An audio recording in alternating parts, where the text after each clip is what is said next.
George Best didn't have to imagine how good Jim Baxter was. He had faced him, watched him closely, and tried to outplay him. Years later, when Best selected his perfect 11, Baxter was one of the men he wanted in midfield. His verdict was emphatic: so skillful, a real genius. But Best revealed something even more interesting. He described Baxter as even more of a showman than me, and whenever they faced each other, Best said, "We would try to outdo one another." That was Baxter, at his most dangerous. He had arrived at Rangers in 1960 and quickly became a midfielder who played with extraordinary self-belief. He could invite a challenge, shift his body at the last moment, and suddenly leave an opponent moving in the wrong direction. But against Best, there was another dimension. These were two natural entertainers who hated being upstaged. If one produced something special, the other wanted an answer. Best also remembered Baxter's famous display at Wembley in 1967, when that same confidence was unleashed against England. Yet years later, it wasn't merely one performance Best remembered. When choosing from the finest footballers he had encountered, he still wanted Baxter in his own team. That is what gives Best's judgment its real weight. He had competed directly against Jim Baxter. And after everything he had seen in football, Best still called him a real genius. Praise from Rangers was expected. Praise from Jimmy Johnstone was different. Johnstone became one of Celtic's greatest ever players, yet his verdict on Jim Baxter crossed the old firm divide. He was a great man and a genius on the ball. They were all his pals, and that never ever come into it.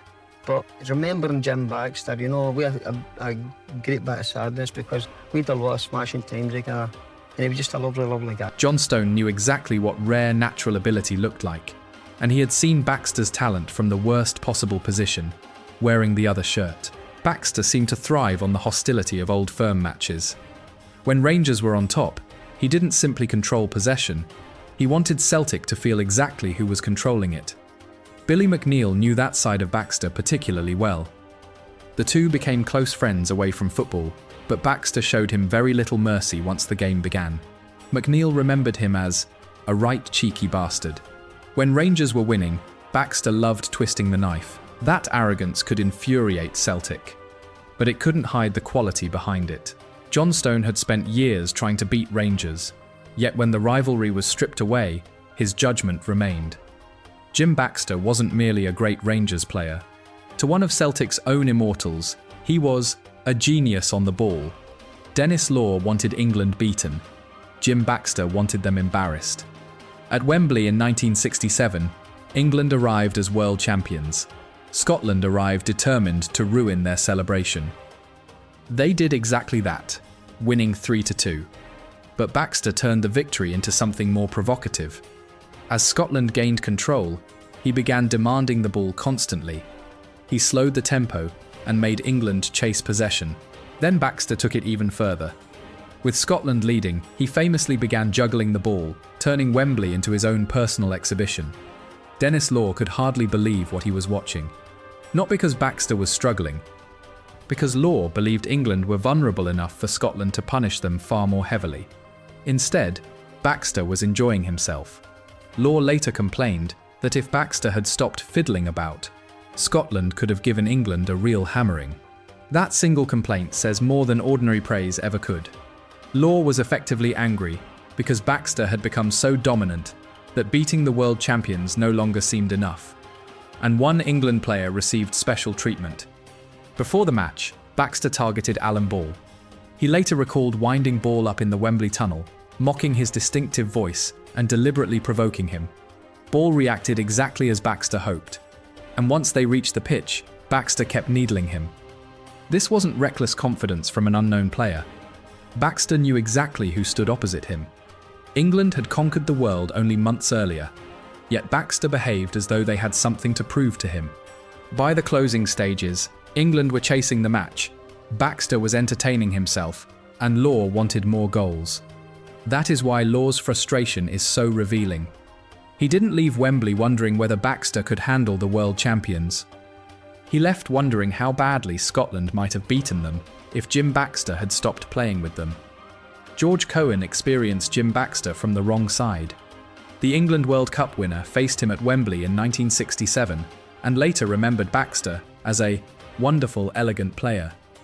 But England already knew how dangerous he could be. 4 years earlier, Scotland arrived at Wembley in 1963 and quickly found themselves in serious trouble. Captain Eric Caldo suffered a broken leg early on. With no substitutes available, Scotland were effectively forced to continue the match with 10 men. Baxter responded by taking control. He scored from the penalty spot to put Scotland ahead, then struck again after the break. England managed 1 goal. Baxter had 2.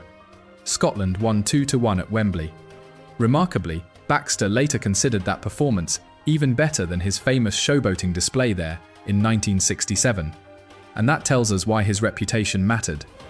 1967 gave everyone Baxter the entertainer. 1963 had already shown England Baxter the match winner. So when Cohen later called him wonderful and elegant, he was remembering more than one famous piece of showmanship. England had seen Baxter take over Wembley before, and they had already learned how difficult he was to stop. Ferenc Puskás belonged to football's highest company, and in 1963, Jim Baxter suddenly found himself sharing that company with him. The occasion was the FA's centenary match at Wembley. A rest of the world side had been assembled, filled with some of the finest players on the planet. Puskás was there. So were Alfredo Di Stefano, Eusebio, and Lev Yashin, and among all that international royalty was the 24-year-old Jim Baxter. He wasn't there as a ceremonial Scottish representative. Baxter came on at half-time for Josef Masopust, the reigning Ballon d'Or winner. That detail alone reveals his standing. A few years earlier, Baxter had been playing for Raith Rovers.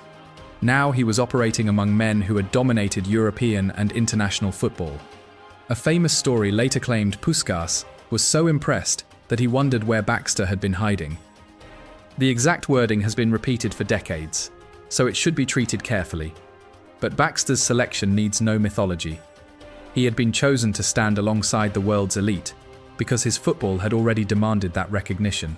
For a young Scottish midfielder, it was remarkable company, and Baxter looked as though he belonged there. That was becoming the pattern with Jim Baxter.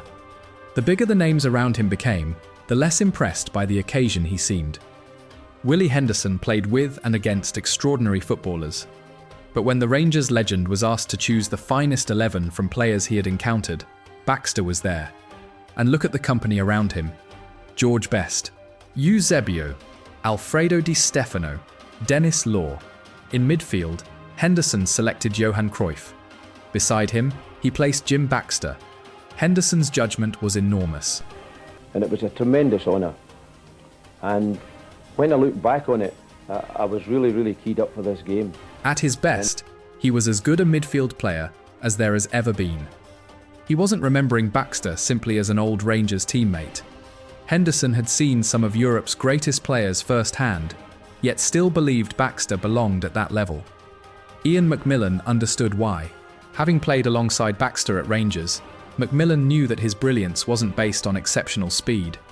Baxter could wait until a defender came towards him, then remove him with one perfectly timed body swerve. McMillan remembered, "It was a joy to play with Jim Baxter." That was the secret behind so much of Baxter's football. He rarely looked rushed. While opponents reacted, Baxter appeared to be deciding where the match would go next. And Henderson had watched it from only yards away. Years later, given Cruyff, Best, Di Stefano, and Eusebio to choose from, he still made room for Jim Baxter, not on the bench, right beside Johan Cruyff. Sir Alex Ferguson saw Scottish football produce generation after generation of outstanding players. Yet Jim Baxter remained special in his memory. Ferguson described him as arguably the best player to play in Scottish football, and he was very specific about what separated Baxter: the balance, the passing, the confidence on the ball, above all, his ability to dominate without appearing hurried. But Ferguson's finest description came when remembering Baxter taking control of England at Wembley. He said the performance could have been set to music. It was an extraordinary way to describe a midfielder. Ferguson wasn't talking about one spectacular goal or one famous piece of skill. He was remembering the rhythm of Baxter's entire performance, the way he received the ball, the way he waited for England to commit, and the ease with which he seemed to decide when the game should speed up or slow down. That was why Baxter stayed in Ferguson's memory. He had seen plenty of technically gifted footballers, but Baxter combined ability with an almost outrageous belief that the match would eventually move at his pace. And Ferguson's judgment became even more remarkable with time. After decades spent watching and managing elite football, he still spoke about Baxter in those terms.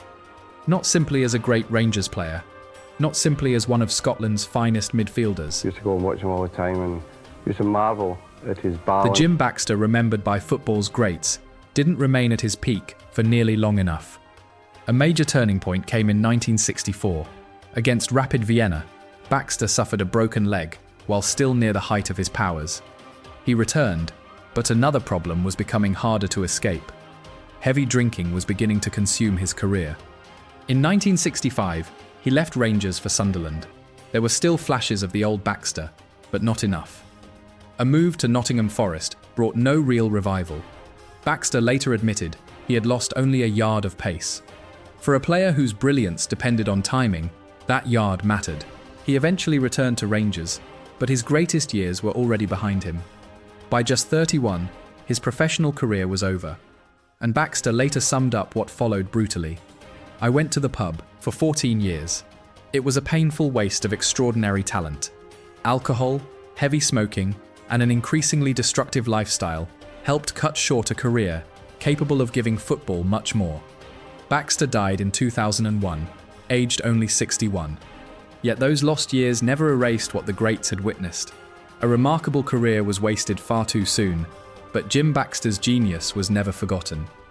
If you enjoy remembering football's unforgettable legends, subscribe for more legendary football greats like Jim Baxter.